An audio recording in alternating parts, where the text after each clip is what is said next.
Bueno, estimado, una emisión más Una emisión más. con un invitado, que es Invitado de lujo.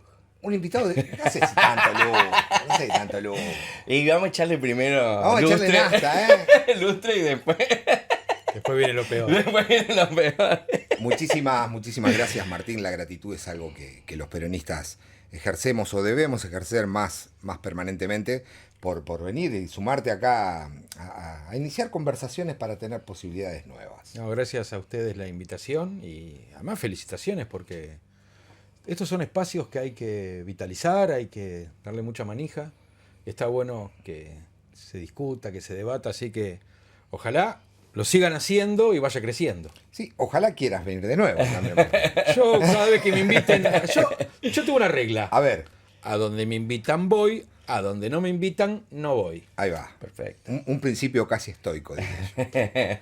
Es así. Tenemos que presentarlo a Martín, fue precandidato a intendente en el 2011 de la lista del peronismo. Así es. Estuvimos militando junto a Así él. es. Fue Abogado. abogado, director de la sede regional.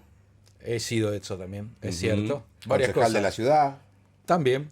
Ahí va. Así es. Ahí va. Bueno, Bueno, enaltece también Sí, esta sí. presencia. No, gracias a ustedes la invitación, che. De y vali- buena persona. Yo en lo personal Muy importante. lo tengo que reconocer Muy importante. porque eso para mí es bastante. Muy importante. Después podemos estar de acuerdo. Bueno, listo, O no terminamos. Terminamos lindo con todo. la sobada de lomo.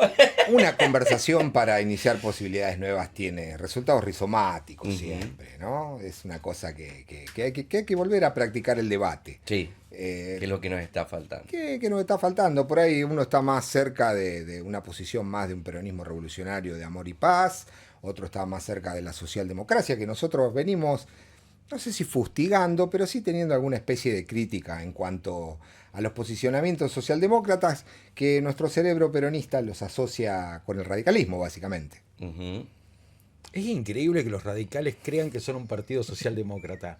A mí siempre me pareció raro eso, porque uno de los componentes de la historia, pero también de los presentes, de los partidos socialdemócratas del mundo, son su base gremial, sindical, obrera, organizada. Organizada, o sea, las corporaciones, los gremios, las federaciones, etcétera, como cada uno lo quiera llamar. Ujú. En distintas partes del mundo forman parte de una manera u otra de las estructuras institucionales de esos partidos socialdemócratas. El radicalismo carece absolutamente de eso.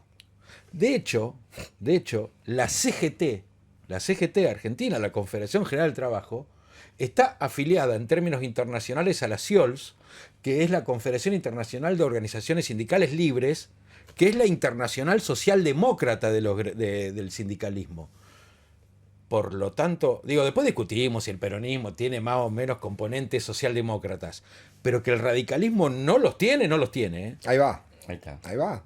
Bueno, Me gusta esa muy bien. definición. Lo que ¿eh? pasa es que la socialdemocracia también, al ser una internacional, se ha ido camuflando y tratando de infiltrar. Tal vez en el Porque esto viene de discurso, Felipe González. En el discurso, en de- algunas posiciones frente a los temas, en algo del discurso ideológico, ponele, los tipos se asemejan, pero en lo real, en lo concreto, no en lo que se dice, Sí. sino en lo real, en lo concreto, en lo institucionalizado, el componente de organización gremial no lo tiene.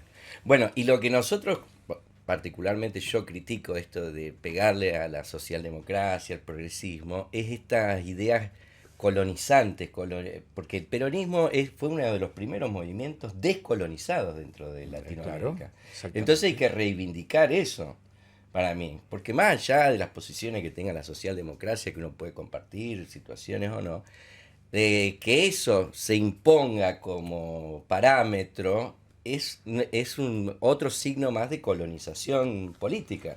Y Sí, que el peronismo vino a eso, a descolonizar, por eso inventa la tercera posición, de los países no alineados, etcétera, etcétera. Y yo creo que ahí es donde tenemos que volver, Sí. que ahí es donde nos hicimos grandes. eso, Ernesto, es así y tiene que ver con los posicionamientos, si querés, doctrinarios, ideológicos, la manera de ver el mundo. Después llévalo a, bueno, a ver, todo ese corpus de idea ideológico. Bueno, a ver, ¿cómo lo llevas a los temas concretos? Tema concreto, que tiene que ver con eso. el RIGI, el régimen de grandes inversiones de la Argentina, está muy claro que vos los recursos naturales los tenés que explotar. Por lo menos yo creo eso. Sí. Y creo que muchas veces, para explotar esos recursos naturales, tenés que tener un programa destinado a que el gran capital venga e invierta. Hasta ahí me parece, ¿no? El peronismo lo hizo con Vaca Muerta, con el acuerdo con Chevron y demás. Ahora, la diferencia entre atraer grandes inversiones, que un tipo o una tipa que viene con $1.000 millones a fundirlo, a enterrarlo, Anclarlo acá. a anclarlo acá, saca el primer dólar dentro de 10 años. Por lo tanto, necesita un régimen especial. Eso, hasta ahí estamos de acuerdo.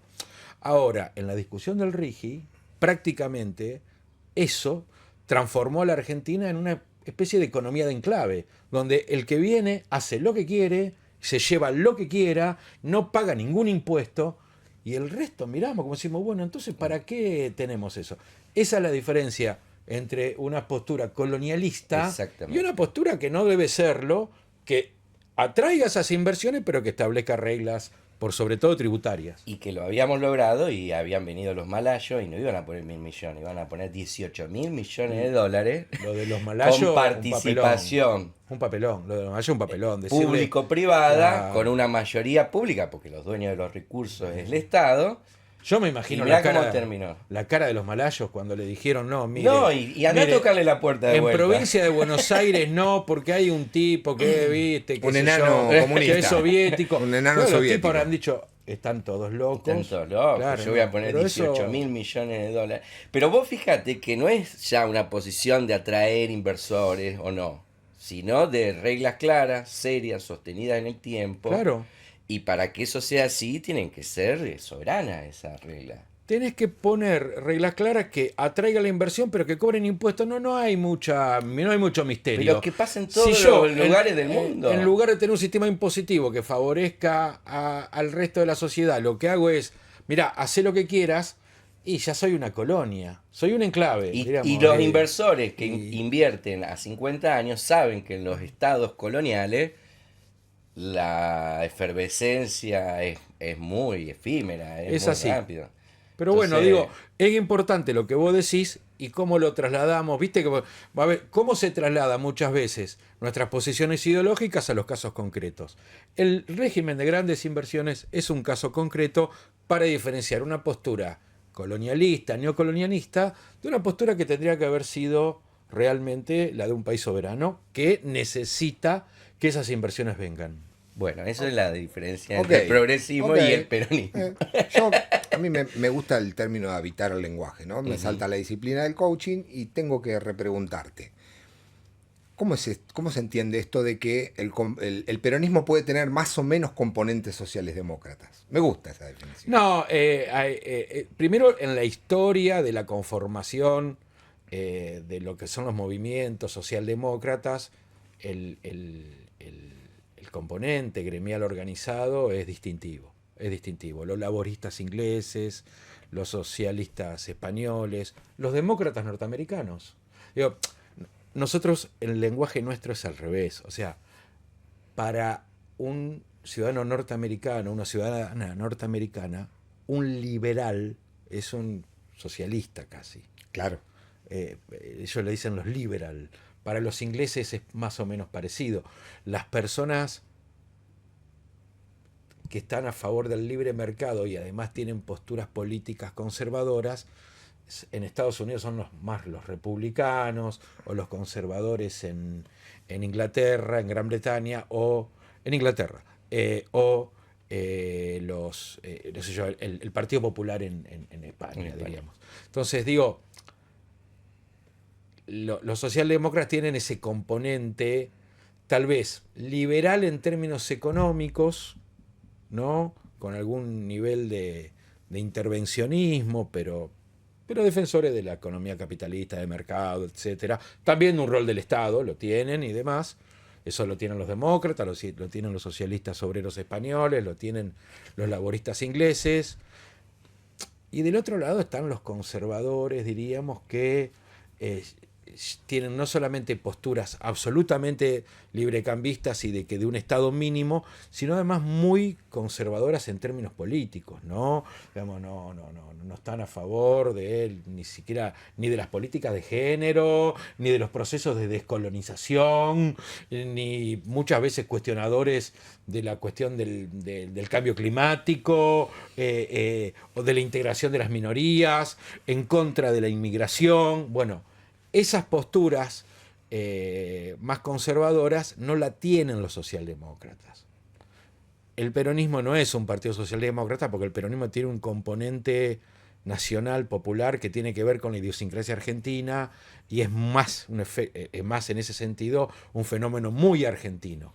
Pero comparte en algunas cuestiones como la adhesión de las organizaciones gremiales. Ahí hay un componente común. Pero que el peronismo es eso, es una expresión política autóctona. Claro. Porque comparte eso con la socialdemocracia, pero también comparte con Mao algunas cuestiones, comparte con Marx Sí, es un fenómeno. el manejo organizado de la economía del Estado. Sí, el movimiento político más grande de Occidente todavía. Exactamente. Tal cual. Lo sigue siendo, más allá de las crisis, sigue siendo el movimiento político más grande de Occidente y eso Y influye. autóctono. Que eso es lo que tenemos Sí. que... Porque no autóctono en el sentido de folclórico, de simpático, sino tiene de que ver que... con la idiosincrasia argentina. Claro, y tenemos Sí. que ponerlo al mismo nivel que las grandes posiciones políticas socialdemócratas, liberales del mundo, que las hagan Totalmente. ellos en sus lugares. en sus lugares. Porque a todas esas expresiones políticas socialdemócratas, liberales del norte o de la hegemonía anglosajona, la contracara para estos territorios siempre fue el colonialismo, porque en Francia Sí. pueden estar más de izquierda, más de derecha, pero sostienen en Angola No, la pero moneda. claro, pero claro, no. Entonces en eso, nosotros teníamos que sacarnos, me parece, de esa situación de pretender gobernar con lógicas en eso seguro, foráneas, Ernesto, y es problemas. como que hay países, y en esto no tiene que ver con que sean más o menos desarrollados, hay países donde uno desde afuera, no sé, a 10.000 pies de distancia, uno de afuera ve que hay como discusiones saldadas, y discuten los márgenes. La diferencia de los partidos está más que nada en los márgenes y no tanto en, qué sé yo, Estados Unidos tiene eso. Porque tiene los resuelta su soberanía. Los países europeos tienen Medianamente. eso. Y te diría que, sin ser un país desarrollado, pero sin duda es una potencia económica, te diría que Brasil tiene parte de eso. Claro. Brasil Lo tiene tiene parte resuelto de eso. hace mucho. Brasil, Desde el momento que se traslada la corona pero portuguesa pero, a no, Brasil. pero fíjate ahora, en los últimos tiempos, esto tal vez, no estamos acá para coincidir en todo. No, ¿sí? claramente. Perfectamente. No. O sea, Lula y Bolsonaro, que son absolutamente distintos, no discutían si las reservas del Banco Central tenían que ser las que sean, ni discutían la tasa de interés para que la economía brasileña Ni la crezca. fluctuación del Eso real. no lo discutían. En la entrada a los BRICS. Bolsonaro eso no lo firmó la discutían. entrada a los BRICS. Lo que discutían eran los márgenes. Bolsonaro decía Exactamente. que Lula hablaba con el demonio Sí, o era sí, tal sí. cosa, y Lula le decía que el otro era, no sé, un hiperreligioso conservador. Personas distintas, con gobiernos distintos, con inclinaciones políticas distintas, con métodos distintos, pero hay 4 o 5 temas donde Que no se tocan, digamos. No se tocan. Que yo creo que esa es la parte cuando tenés resuelta la cuestión de la soberanía política. Parte de eso.